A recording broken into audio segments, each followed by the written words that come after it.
Olá amigos, como estão vocês? Tudo bem? Nós estamos aqui com a graça de Deus para dar sequência ao estudo da sua palavra. Nós estamos estudando nesses estudos a pessoa de Jesus, as suas obras, o seu caráter, a sua divindade, a sua humanidade, os seus ensinos, os seus milagres. Desta vez vamos estudar o capítulo 9 de João. Diz aqui o verso 1, caminhando Jesus viu um homem cego de nascença. E os discípulos perguntaram, mestre, quem pecou, este ou seus pais, para que nascesse cego? Irmãos, sempre existiu essa preocupação. Se alguém passa por um infortúnio, por uma dificuldade, as pessoas são inclinadas a julgá-lo que a pessoa está em pecado, separada de Deus. Por exemplo, quando nós estudamos a história de Jó, né? Nós sabemos que Jó ele foi afligido, foi atormentado pelo inimigo. Mas o que diziam seus amigos? Diziam assim, você está em pecado, para passar o que você está passando, só alguém que está em pecado.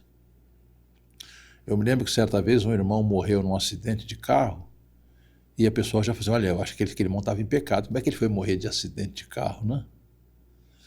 Querido, todos nós, filhos de Deus e não filhos de Deus, estamos sujeitos a acidentes, a enfermidades, a sofrimento. Todos estamos sujeitos.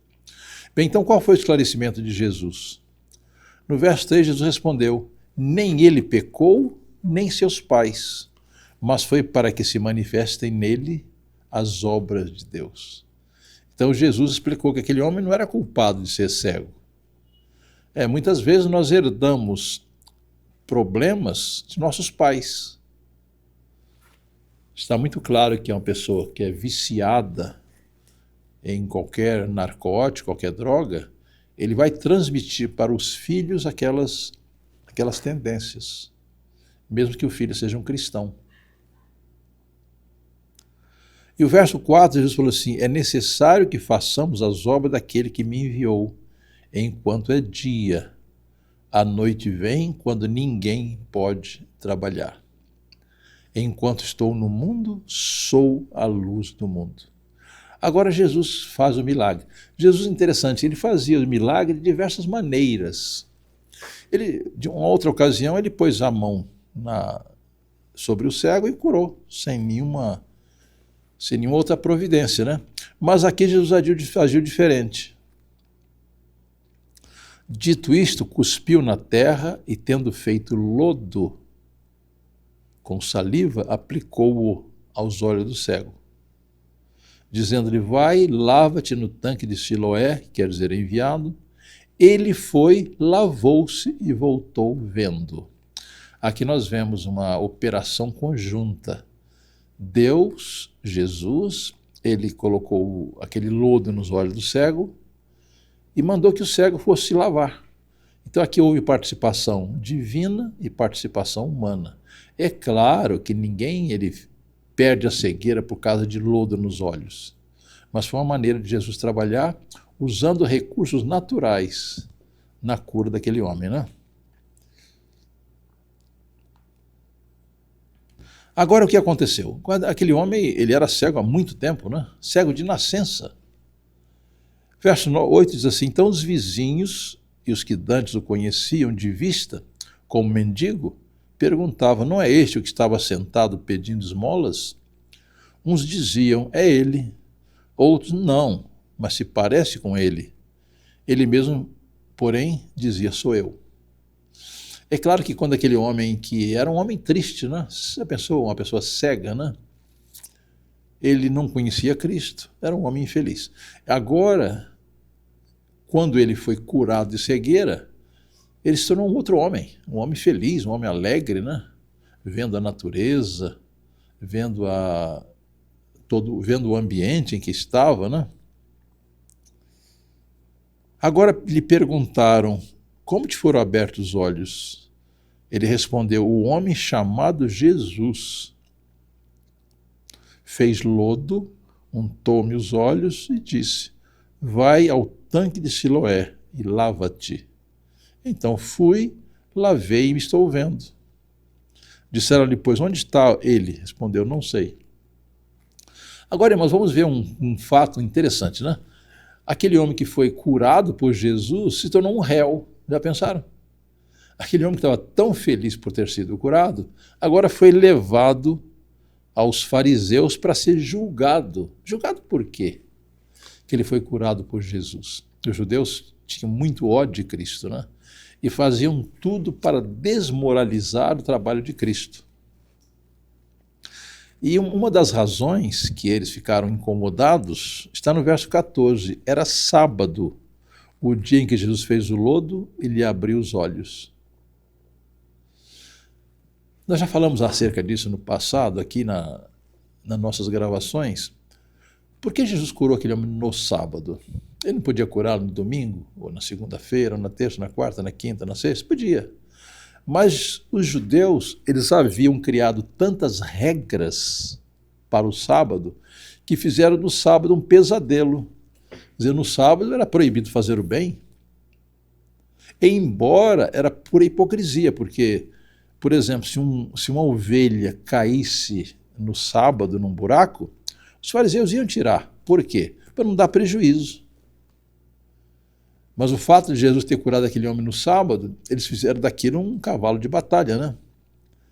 Então, verso 15, os fariseus, por sua vez, lhe perguntaram, como chegar a ver? Aí foram fazer um tipo de processo, né? Um julgamento, né? Vão perguntar ao homem, como é que você está vendo agora?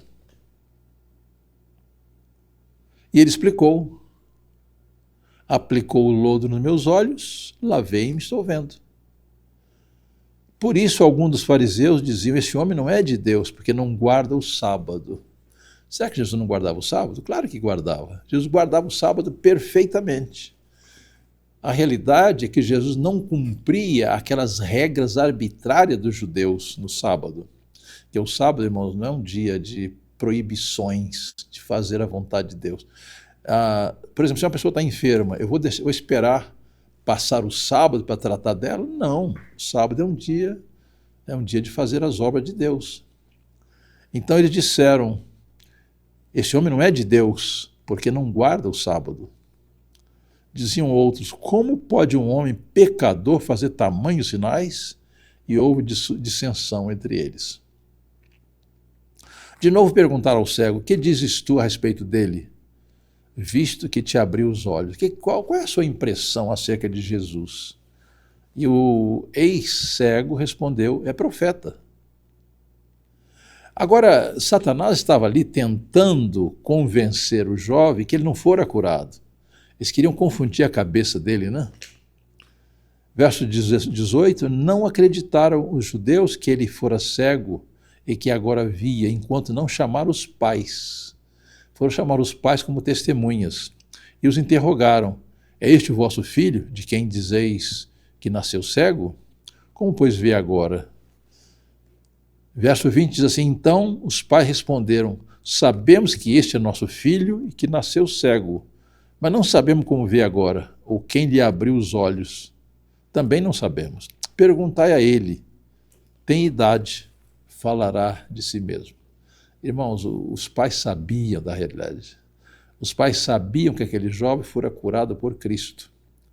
Mas os judeus tinham criado uma decisão arbitrária, uma regra, né?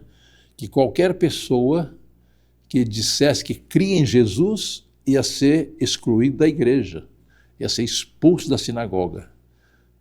Então os pais, com medo dos judeus, com medo dos fariseus, com medo de serem expulsos da sinagoga, eles falaram, sabemos que este é nosso filho que nasceu cego, mas não sabemos como vê agora, ou quem lhe abriu os olhos, também não sabemos. Perguntai a ele, tem idade, é de maior idade já, falará por si mesmo. Assim os pais lavaram as mãos, não reconheceram a Cristo, não tiveram coragem de confessar a Cristo. Às vezes, irmãos, confessar a Cristo, confessar a verdade, traz alguma inconveniência. Por exemplo, você está procurando um emprego, né? Mas aquele emprego, você é obrigado a trabalhar no sábado. E para não perder o emprego, você é tentado a desonrar a Jesus. Então os pais fizeram isto, né? E o verso 22 diz assim: isto disseram seus pais porque estavam com medo dos judeus, pois esses já haviam assentado que se alguém confessasse ser Jesus o Cristo, fosse expulso da sinagoga. Vamos observar que essa palavra Cristo quer dizer Messias, quer dizer ungido. Então, se alguém reconhecesse Jesus como Messias, seria expulso da sinagoga. Por isso é que disseram os pais: ele tem idade, interrogai-o. Então chamaram pela segunda vez o homem que fora cego e disseram: dá glória a Deus, nós sabemos que esse homem é pecador. Eles acusaram Jesus de pecador. Por quê? Porque Jesus não obedeceu à regra arbitrária dele sobre o sábado. Ele curou o homem no sábado, não é? E qual foi a resposta do rapaz? Irmão, aquele rapaz estava sendo guiado pelo Espírito Santo. Ele estava sendo inspirado por Deus para dar aquelas respostas. E ele diz assim: se é pecador, não sei. Uma coisa sei, eu era cego e agora vejo. Perguntaram depois: que te fez ele? Como te abriu os olhos? Ele respondeu: já vos disse, e não atendestes. O que quereis ouvir outra vez? Porventura quereis vós também tornar-vos seus discípulos? Nossa, agora o cego abriu o jogo com eles, eles ficaram ofendidos. Desafiaram os fariseus para serem discípulos de Jesus. Então injuriaram e disseram: discípulo dele és tu, mas nós somos discípulos de Moisés. Sabemos que Deus falou a Moisés, mas este nem sabemos de onde é. Respondeu-lhes o homem: nisto é de estranhar que vós não saibais de onde ele é, e contudo me abriu os olhos.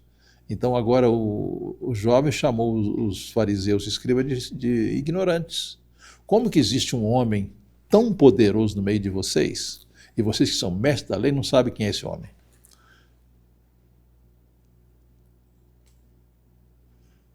E agora eles responderam: nisto é de estranhar que vós não... Ele disse aos fariseus, não? Isto é de estranhar que vós não saibais de onde ele é, contudo me abriu os olhos. E o rapaz continuou: sabemos que Deus não atende a pecadores, mas pelo contrário, se alguém teme a Deus e pratica sua vontade, a este atende. Desde que há mundo nunca se ouviu falar de alguém que tenha aberto os olhos a um cego de nascença. Se este homem não fosse de Deus, nada poderia ter feito. Mas eles retrucaram: tu és nascido todo em pecado e nos ensinas a nós? E o expulsaram.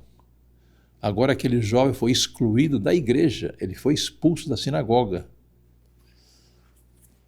E agora Jesus, ouvindo que o tinha expulsado, encontrou-o e lhe perguntou: crês tu no Filho de Deus?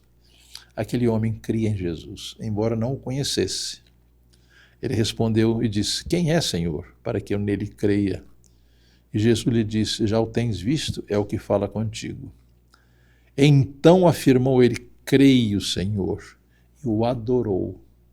Aquele jovem reconheceu que Jesus era Deus, por isso ele o adorou e Jesus aceitou a adoração, porque Jesus era Deus. E agora Jesus disse: eu vim a este mundo para juízo, a fim de que os que não veem vejam, e os que veem se tornem cegos. Interessante, os fariseus e escribas eles viam fisicamente, mas tinham a cegueira espiritual. Queridos, nós podemos garantir que a cegueira espiritual é muito pior que a cegueira física, não? Nós podemos ser cegos fisicamente, mas isso podemos ser salvos se cremos em Jesus. Mas se somos cegos espiritualmente, se rejeitamos a verdade, então a nossa situação é muito crítica, não? Alguns dentre os fariseus que estavam perto dele perguntaram-lhe: acaso também nós somos cegos? Respondeu-lhe Jesus: se fosseis cegos, não terias pecado algum. Mas porque agora dizeis: nós vemos, subsiste o vosso pecado. Bem, queridos, eles rejeitaram a luz e se manifestaram cegos espirituais. Interessante que na carta de testemunha verdadeira à igreja de Laodiceia, Jesus diz assim: você diz que é rico, enriquecido, nada tem falta, mas vocês são miseráveis, desgraçados, pobres, cegos e nus. A pessoa que rejeita a verdade, ela se torna cega espiritualmente. Esse é o maior perigo que nós corremos, né? Quando resistimos à verdade, a nossa visão espiritual ela vai se degradando, até que não temos mais a capacidade de ver a verdade. Que Deus nos ajude para que aceitemos a Jesus como nosso Salvador, que nós obedeçamos a sua vontade, façamos a sua vontade, obedeçamos a sua palavra. Ele quer nos dar a visão clara da verdade. Que Ele nos ajude para aceitar essa verdade. Amém.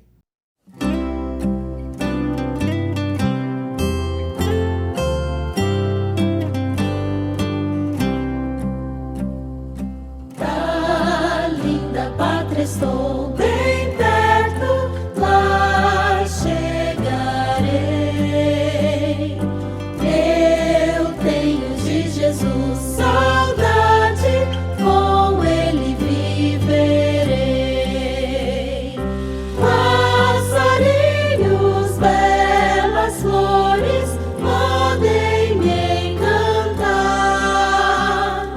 mas apesar dos esplendores, não quero aqui ficar.